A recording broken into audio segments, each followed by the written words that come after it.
She had every reason to leave. Her husband was dead. Her father-in-law was dead. Her brother-in-law was dead.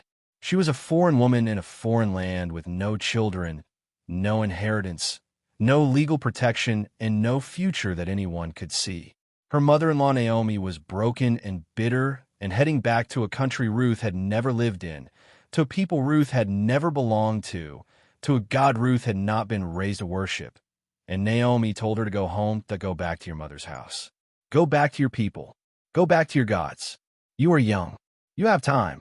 You can find another husband. You have done enough. You are free. And Ruth's sister-in-law Orpah kissed Naomi and left, which was the reasonable thing to do, which was the sensible thing to do, which was exactly what anyone looking at the situation from the outside would have advised. And Ruth stayed, not because staying made sense, not because she had a plan, not because anyone was going to reward her for it. She stayed because of something that had happened inside her that the text does not fully explain. Some shift, some turning, some decision that had been made so deeply it could not be unmade by grief or logic or the advice of a woman who had nothing left to offer her. And what she said next became the most famous declaration of loyalty in all of human literature. Stay with me. Because the story of Ruth is not just about loyalty. It is about what happens when a person chooses faithfulness in the dark before they can see any light, and what God does with that choice. To understand how Ruth got here, we need to go back to the beginning. There was a famine in Israel. A man named Elimelech took his wife Naomi and their 2 sons Mahlon and Chilion and left Bethlehem and went to Moab. Moab was not an Israelite land. The Moabites were a people with a complicated and often hostile relationship with Israel. They worshipped different gods. They had different customs. They were the kind of people that a good Israelite family from Bethlehem was not really supposed to be mixing with. But the famine was severe, and Elimelech went. And then Elimelech died, and Naomi was left with her 2 sons in a foreign country. And the sons married Moabite women. Mahlon married Ruth. Chilion married Orpah, and they lived there for about 10 years.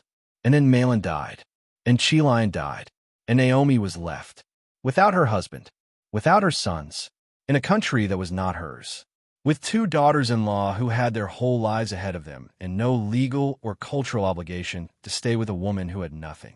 And Naomi heard that the famine in Israel was over, and she decided to go home. And she told Ruth and Orpah to go back to their mother's houses. She blessed them. She told them she hoped they would find new husbands. She told them they had been good to her and good to her sons. And she kissed them, and they all wept. And Orpah kissed her mother-in-law and left. But Ruth clung to her. And Naomi said to her, "Look, your sister-in-law has gone back to her people and to her gods. Return after your sister-in-law." And Ruth said, "Do not urge me to leave you or to return for following you. For where you go I will go, and where you lodge I will lodge. Your people shall be my people, and your God my God. Where you die I will die, and there will I be buried. May the Lord do so to me, and more also, if anything but death parts me from you." 5 lines. And in those 5 lines Ruth gave up everything she knew. Her country, her family, her culture, her religion, her language, her future, and bound herself completely to a woman who had nothing to offer her and who had just explicitly told her to leave. And when Naomi saw that she was determined to go with her, she said nothing more. And they walked together to Bethlehem. When they arrived, the whole town was stirred. The women said, "Is this Naomi?" And Naomi said, "Do not call me Naomi. Call me Mara, because the Almighty has dealt very bitterly with me. I went away full, and the Lord has brought me back empty. The Lord has testified against me, and the Almighty has brought calamity upon me." Naomi means pleasant. Mara means bitter. She had changed her own name because she felt her identity had been stripped away by grief. And Ruth heard all of that and stayed anyway. They arrived in Bethlehem at the beginning of the barley harvest. And Ruth said to Naomi, "Let me go to the field and glean among the ears of grain after him in whose sight I shall find favor." Gleaning was what poor people did. It was what foreigners did. It was what people with no other options did. They would follow behind the harvesters and pick up whatever fell on the ground or was left at the edges of the field. It was legal under Israelite law because God had commanded that farmers leave the corners of their fields unharvested for the poor and the stranger. But it was hard work, and it was humbling work, and Ruth was not just a stranger. She was a Moabite woman, in a culture where she had no status, no history, no family name, no one to speak for her. And she went. And as it happened, and those words are important, as it happened, the text is nudging us that this is not an accident. She came to the part of the field belonging to a man named Boaz, who was a relative of Elimelech, who was Naomi's dead husband's family. Boaz came from Bethlehem and said to his harvesters, "The Lord be with you." And they answered, "The Lord bless you." And Boaz looked out over his field and saw Ruth. And he asked his servant who was in charge of the reapers, "Whose young woman is this?" And the servant said, "She is the young Moabite woman who came back with Naomi from the country of Moab."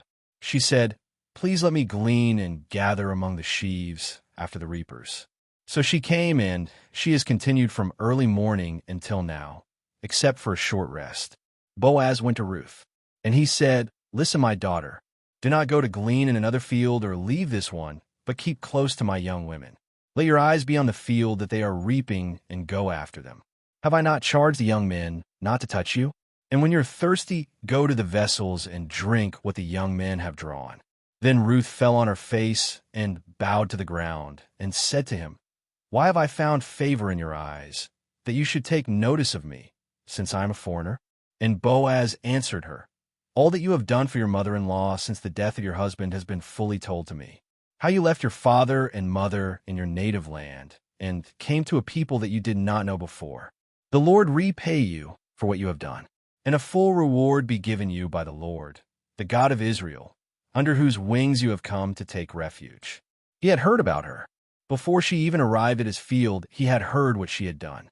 The faithfulness in the dark had been seen, not by the crowds, not by a platform, not by anyone who could give her a reward, but had been seen, and it had been talked about, and it had reached a man she had never met, in a town she had never been to, before she even knew his name. And at mealtime Boaz said to her, "Come here and eat some bread and dip your morsel in the wine." And she sat beside the reapers, and he passed her roasted grain. And she ate until she was satisfied and had some left over. And when she rose to glean, Boaz instructed his young men, saying, "Let her glean even among the sheaves, and do not reproach her. And also pull out some from the bundles for her, and leave it for her to glean, and do not rebuke her." Ruth gleaned in the field until evening. And she beat out what she had gleaned, and it was about an ephah of barley. And she carried it and went into the city. And her mother-in-law saw what she had gleaned. And she also brought out and gave her what food she had left over after being satisfied. And her mother-in-law said to her, "Where did you glean today, and where have you worked? Blessed be the man who took notice of you." And Ruth told her mother-in-law with whom she had worked, and said, "The man's name with whom I work today is Boaz." And Naomi said to her daughter-in-law, "May he be blessed by the Lord, whose kindness has not forsaken the living or the dead.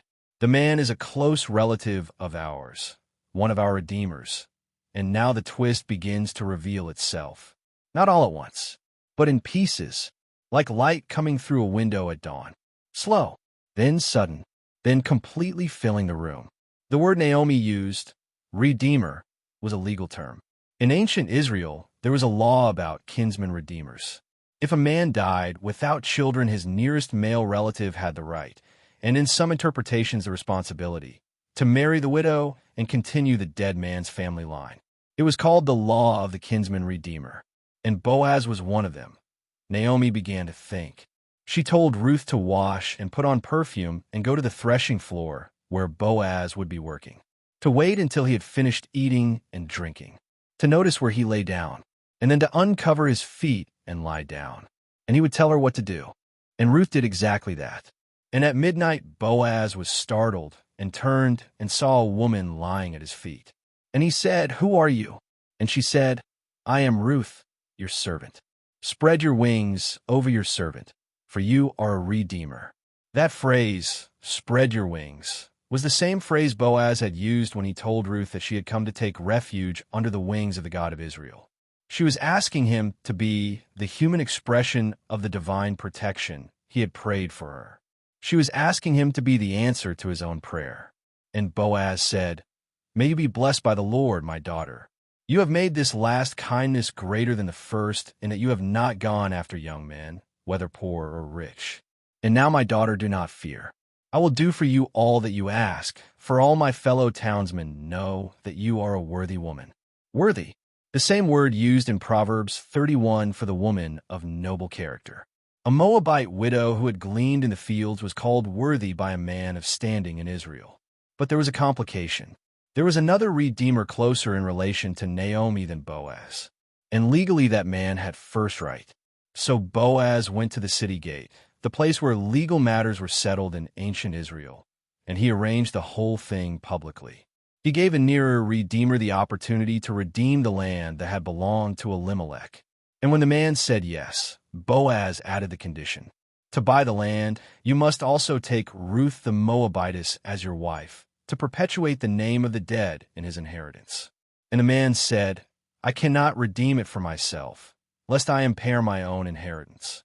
You take my right of redemption yourself, for I cannot redeem it." And Boaz took Ruth as his wife, and she conceived and bore a son.